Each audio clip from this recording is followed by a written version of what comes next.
नमस्कार, आप देख रहे हैं मुंबई मेट्रो और मैं हूं अनंत भट्ट। बुलेटिन में सबसे पहले आपको बता दें बड़ी खबर। गोवा में हुआ है एक बड़ा हादसा। एक पुराने पुल के गिरने से करीब 50 लोग बह गए हैं जिनके रेस्क्यू का काम चल रहा है, लेकिन अंधेरा होने की वजह से इस रेस्क्यू ऑपरेशन में काफी दिक्कतें आ रही हैं।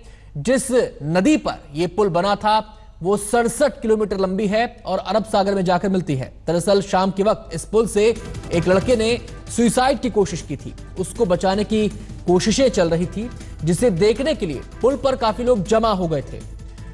पुराना लोहे का पुल इतना वजन सहन नहीं कर पाया और टूट गया। यह पुल पुर्तगालियों के जमाने का है और 10 साल से आवाजाही के लिए इसका इस्तेमाल बंद है। आपको बता दें कि रेस्क्यू ऑपरेशन के लिए नेवी के गोताखोर बुलाए गए हैं, लेकिन अंधेरा होने की वजह से रेस्क्यू ऑपरेशन में खासी दिक्कतें आ रही हैं। अब तक एक शव को बरामद कर लिया गया है। जो जानकारी फिलहाल मिल पा रही है कि एक युवक आत्महत्या की कोशिश के लिए पुल पर चढ़ा था, उसको बचाने की कोशिशें चल रही थी और उसी दौरान वहां पर भीड़ जमा हो गई। लेकिन यह पुल काफी पुराना था, 10 साल से इस पर आवाजाही बंद थी। यह पुल इतना वजन सहन नहीं कर सका और टूट गया। करचोरम गांव में यह पुल गिरा है, यह हादसा हुआ है और इस पुल के गिरने की वजह से सनबोर्डम नदी में 50 लोगों के बहने की खबर आई है। सीधे हम रुकेंगे, संवाददाता सौरभ हमारे साथ जुड़ गए हैं और डिटेल्स देने के लिए। सौरभ, रेस्क्यू ऑपरेशन की इस समय क्या स्थिति है?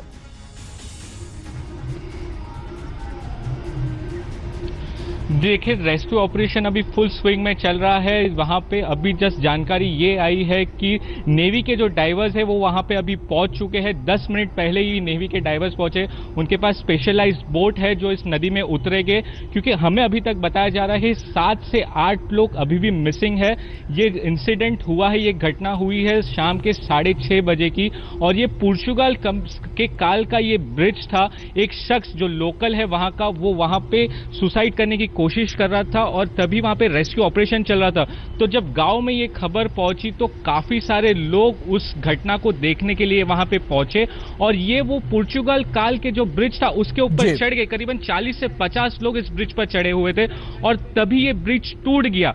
और अभी हमें बताया जा रहा है कि इस ब्रिज के नीचे, जो ये लोखंड का ब्रिज था, उस ब्रिज के नीचे भी कई लोग दबे हुए हैं। तो अभी वहां पे क्रेन को बुलाई गई है और क्रेन की मदद से और कटर की मदद से उस ब्रिज को काटा जाएगा, जिनमें शायद कुछ शव और बाहर निकलेंगे। और हमें बताया जा रहा है कि 60 से जी, बहुत बहुत शुक्रिया आपका। रेस्क्यू ऑपरेशन अभी भी चल रहा है। जैसा कि सौरभ जानकारी दे रहे थे कि अब से 10 मिनट पहले ही नेवी के गोताखोर अपने इक्विपमेंट्स के साथ वहां पर पहुंचे हैं। रेस्क्यू ऑपरेशन में तेजी आने की उम्मीद है इसके बाद, लेकिन यह भी जानकारी मिल रही है कि पुल के नीचे अभी भी कुछ लोग दबे हो सकते हैं, लिहाजा गैस कटर्स को भी वहां पर लाया गया है। क्रेन्स की मदद से भारी मलबे को हटाया जा रहा है। दुनिया की सबसे बड़ी अदालत में आज पाकिस्तान की धज्जियां उड़ गईं। कुलभूषण जाधव केस में भारत की दलील के आगे पाकिस्तान पस्त हो गया। भारत के पक्ष को मानते हुए इंटरनेशनल कोर्ट ऑफ जस्टिस ने अंतिम फैसले तक जाधव की फांसी पर रोक लगा दी है। भारत माता की जय, वंदे मातरम, वंदे मातरम, भारत माता की जय। ये जश्न है दुनिया की सबसे बड़ी अदालत में पाकिस्तान के खिलाफ भारत की जीत का।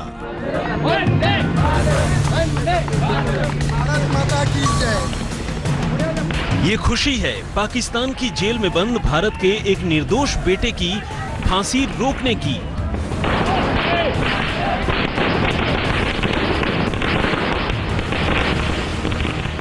इंटरनेशनल कोर्ट ऑफ जस्टिस में गुरुवार का दिन फैसले का दिन था। आईसीजे के अध्यक्ष रोनी अब्राहम ने जब फैसला पढ़ना शुरू किया तो पाकिस्तान के सबूतों का महल भर भरा कर गिरने लगा और अंत में आया वो फैसला जिसे सुनने के लिए करोड़ों हिंदुस्तानी बेकरार थे। Pakistan shall take all measures at its disposal to ensure that Mr. Jadav is not executed pending the final decision in these proceedings, and shall inform the court of all the measures taken in implementation of the present order. अपने फैसले में अंतर्राष्ट्रीय न्यायालय ने कहा पाकिस्तान ये सुनिश्चित करे कि कार्रवाई पूरी होने तक जाधव को फांसी नहीं दी जाएगी। पाकिस्तान कोई भी कदम उठाने से पहले आईसीजे को जरूर सूचित करे। आईसीजे में आखिरी फैसले तक पाकिस्तान जाधव के खिलाफ दुर्भावना युक्त कोई कार्रवाई नहीं करे। जो भी दलीलें पाकिस्तान ने रखी वो गलत थी। जो भी उन्होंने दलीलें रखी कि प्रॉपर ट्रायल हुआ, मिलिट्री ट्रायल हुआ, वो सब बोगस पाया गया। इसलिए कोर्ट ने ऑर्डर किया है कि इनको जाधव जी को फांसी की सजा नहीं दी जाएगी और मामला पूरी तरह से सुना जाएगा। पिछले 25 साल से हर बड़ी फिल्म में मां का किरदार निभाने वाली रीमा लागू नहीं रही। 59 साल की उम्र में हार्ट अटैक से उनकी मौत हुई। एक दिन पहले तक सीरियल नामकरण के सेट पर शूटिंग करके घर गई रीमा लागू अचानक ऐसे चली जाएंगी, किसी ने न सोचा था। कुल 59 साल की रीमा लागू को अचानक से दिल का दौरा पड़ा। कोकिलाबेन अंबानी अस्पताल में उन्होंने अपनी अंतिम सांस ली। जैसे ही रीमा की मौत की खबर आग की तरह फैली, एक एक करके बॉलीवुड और मराठी फिल्म इंडस्ट्री से कलाकारों का रीमा के अंतिम दर्शन के लिए आना शुरू हो गया। ऋषि कपूर, काजोल, आमिर खान, महेश मांजरेकर, राकेश बेदी, किरण कुमार, रजा मुराद, तन्वी आजमी, सोनाली कुलकर्णी समेत टीवी और फिल्मों के काफी सितारे ओशीवारा क्रीमेशन ग्राउंड पहुंचे। रीमा की बेटी मृण्मयी लागू ने उनका अंतिम संस्कार किया। अभी तक हम लोग सब शौक में हैं क्योंकि ऐसी कोई तकलीफ नहीं थी उनको जिसके बारे में हम जानते थे, तो सडनली एकदम से ऐसा हो गया और ये बहुत ही दुख की बात है। और मेरी तो पहली फिल्म रीमा जी के साथ थी, क़यामत से क़यामत तक में थी वो मेरे साथ। वो बहुत ही कमाल के एक्टर हैं और उनका जो दिल है वो इतना साफ है, सोशली इतनी कॉन्शियस है। वो जो हम पानी का काम कर रहे थे उसमें वो कितना आगे आगे बढ़ के, मतलब यंगस्टर से ज़्यादा वो आगे बढ़ के आ रही थी। When a friend dies suddenly, you are hurled into deep silence. She was an extraordinary actor, but she was even a greater human being. My association with her began way back in time with Ashiki in the years 90s. And it grew stronger and stronger over the years. And she was doing my show Namkaran. And she was the heartbeat of that show. Enough नहीं है रीमा जी के लिए, क्योंकि हमने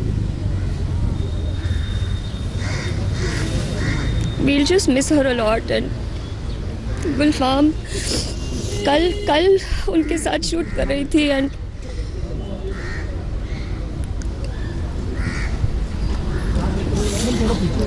definitely gonna miss her यार। She was a beauty and I mean उनसे बहुत कुछ सीखने को मिला। मेंटोर है हमारी। बहुत है, I can't share anything. It's really very hurting right now. Bollywood के कलाकारों की पसंदीदा ऑन स्क्रीन मां यानी रीमा लागू अब हमारे बीच नहीं रही। रीमा के जाने से जहां एक तरफ बॉलीवुड में सन्नाटा पसरा है, तो वहीं दूसरी ओर रीमा के फैंस अब तक इस बात पर यकीन नहीं कर पा रहे कि रीमा अब हमारे बीच नहीं रही।